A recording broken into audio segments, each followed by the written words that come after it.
Hello दोस्तों, नमस्कार। मैं आप सभी का स्वागत BKGS स्टडी पॉइंट पर करता हूं।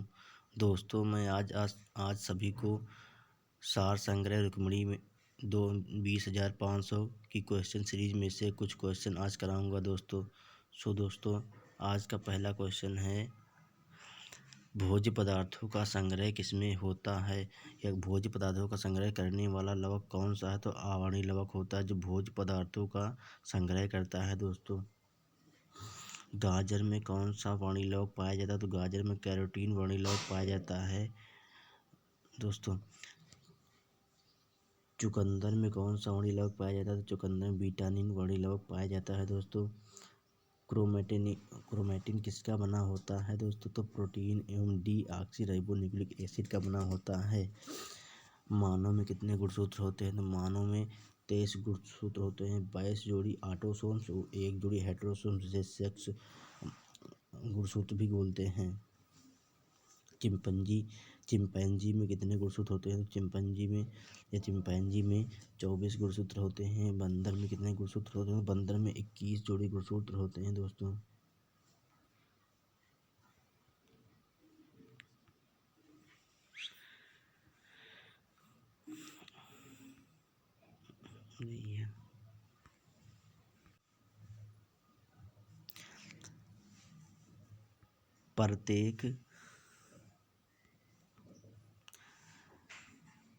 प्रत्येक गुणसूत्र में जेली के समान स्थित गाढ़े भाग को क्या कहते हैं। तो मैट्रिक्स कहते हैं दोस्तों।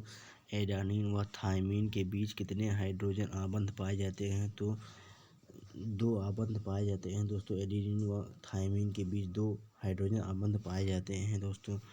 साइटोसिन व गुआनिन के बीच कितने हाइड्रोजन आबंध पाए जाते हैं। तो साइटोसिन और गुआनिन के बीच 3 आबंध पाए जाते हैं दोस्तों। कोशिका विभाजन को सर्वप्रथम 1855 में किसने देखा। तो बिरचाऊ ने देखा था। समसूत्री विभाजन को माइटोसिस नाम किसने दिया। तो वाल्थेयर फ्लेमिंग ने माइटोसिस नाम दिया था। अर्धसूत्री विभाजन की खोज सर्वप्रथम किस वैज्ञानिक ने की थी। तो बीजमैन ने की थी। अर्धसूत्री विभाजन का सर्वप्रथम विस्तृत अध्ययन 1888 में किस वैज्ञानिक ने किया था। तो स्ट्रासबर्गर ने किया था। अर्धसूत्री विभाजन में कितनी अवस्थाएं होती। 4 अवस्थाएं, प्रोफेज, मेटाफेज, एनाफेज एवं टेलोफेज होती हैं। प्रोफेज अवस्था कितनी उप अवस्थाओं में पूरी होती है। तो प्रोफेज अवस्था 5 अवस्थाओं में पूरी होती है। प्रोफेज अवस्था 5 अवस्थाओं में पूरी होती है। 5 leptotene, zygotene, pachytene, diplotene, diakinesis इसमें आदि में पूरी होती है। क्रॉसिंग ओवर हमेशा किसके बीच होता है। तो क्रॉसिंग ओवर हमेशा नॉन स्टर क्रोमेटिड के बीच होता है दोस्तों। वही लक्षण जो पीढ़ी दर पीढ़ी संचित होते रहते हैं क्या कहलाते हैं। आनुवंशिक लक्षण कहलाते हैं। दोस्तों। आनुवंशिकता का पिता वैज्ञानिक को कहा जाता है। आनुवंशिकता का पिता किस वैज्ञानिक को कहा जाता है दोस्तों। तो ग्रेगर जॉन मेंडल को आनुवंशिकता का पिता कहा जाता है, क्योंकि ग्रेगर जॉन मेंडल ने सबसे पहले मटर के पौधे पर शोध किया था दोस्तों। किस वैज्ञानिक ने 1909 में सर्वप्रथम जीन शब्द का प्रयोग किया था। तो जोहानसन ने सर्वप्रथम जीन शब्द का प्रयोग किया था। आनुवंशिकी शब्द प्रयोग के लिए मेंडल ने किस पौधे का प्रयोग किया था। तो मटर के पौधे का प्रयोग किया था दोस्तों। गुणसूत्र में पाए जाने वाले आनुवंशिकता पदार्थ क्या कहते हैं। तो जीनोम कहते हैं। जीनोम। स्कैरिस में कितने गुणसूत्र होते हैं। तो स्कैरिस में 2 गुणसूत्र। मच्छर में कितने गुणसूत्र होते हैं। मच्छर में 6 गुणसूत्र होते हैं। मनुष्य में लगभग कितने अवशेषी अंग पाए जाते हैं। तो मनुष्य में लगभग 100 अवशेषी अंग पाए जाते हैं दोस्तों। 100 अवशेषी अंग पाए जाते हैं। सर्वप्रथम प्रकाश संश्लेषी जीव कौन से थे। तो साइनोबैक्टीरियम प्रकाश संश्लेषी जीव थे। जीवों में प्रचुर संतानोत्पत्ति की क्षमता होती है, या किसका नियम होती है। डार्विन का नियम। वनस्पति जगत का सबसे बड़ा समूह कौन सा है। थैलोफाइटा वनस्पति जगत का सबसे बड़ा समूह है। शैवालों के अध्ययन को क्या कहते हैं? शैवालों के अध्ययन को फाइकोलॉजी कहते हैं और कवकों के अध्ययन को माइकोलॉजी कहते हैं दोस्तों।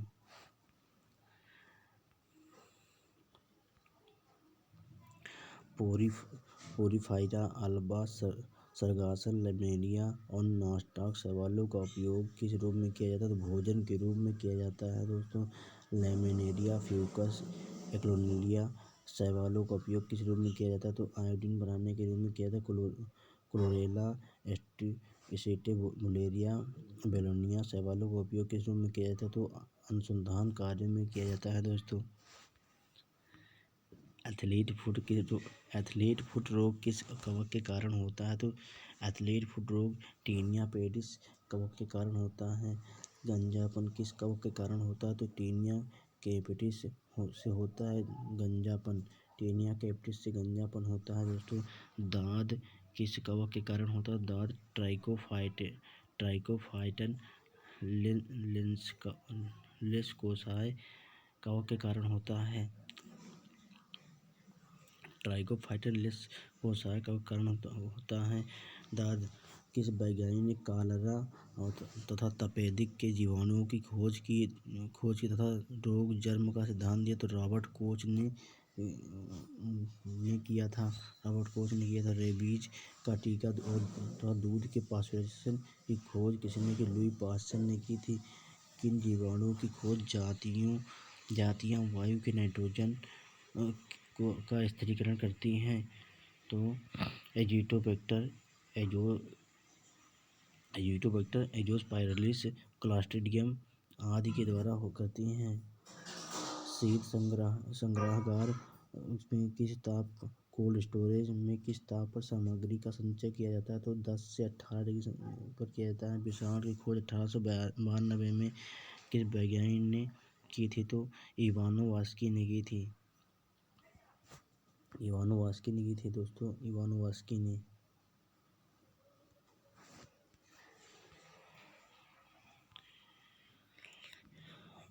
विषाण की खोज 1892 ईस्वी में किस वैज्ञानिक ने की? तो विषाण की खोज 1892 में इवानोवास्की नामक वैज्ञानिक ने की थी दोस्तों। जिस विषाणु में आरएनए आनुवंशिक पदार्थ होता है उसे क्या कहते हैं? तो रेट्रो विषाणु कहते हैं दोस्तों। रेट्रो विषाणु कहते हैं। किस समूह के पौधे मृदा अपरदन को रोकने में सहायता करते हैं? तो ब्रायोफाइटा के पौधे मृदा अपरदन रोकने में सहायता करते हैं। सबसे छोटा अनावृत बीजी पौधा कौन सा है? तो जैमिया पिग्मिया सबसे छोटा अनावृत बीजी पौधा है दोस्तों। जीवित जीवाश्म कौन कौन से हैं? तो साइका, जिंगो बाइलोबा व मेटासिकोया ये जीवित जीवाश्म हैं दोस्तों। जिंगो बाइलोबा को क्या कहते हैं? मेडन हेयर ट्री कहते हैं। Maidenhair tree ginkgo biloba को कहते हैं।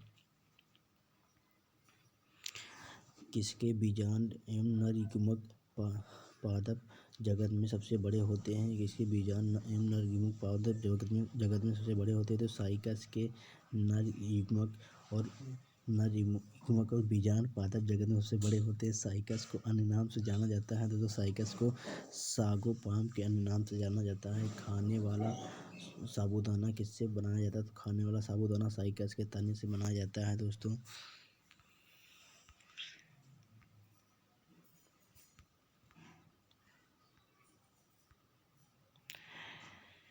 किस नग्नबीजी के परागकण इतनी तादाद में होते हैं कि पीले बादल बन जाते हैं? पाइनस के किन वृक्षों की लकड़ी में फर्नीचर बनाए जाते हैं? तो चीड़, सिकोया, देवदार, स्प्रूस।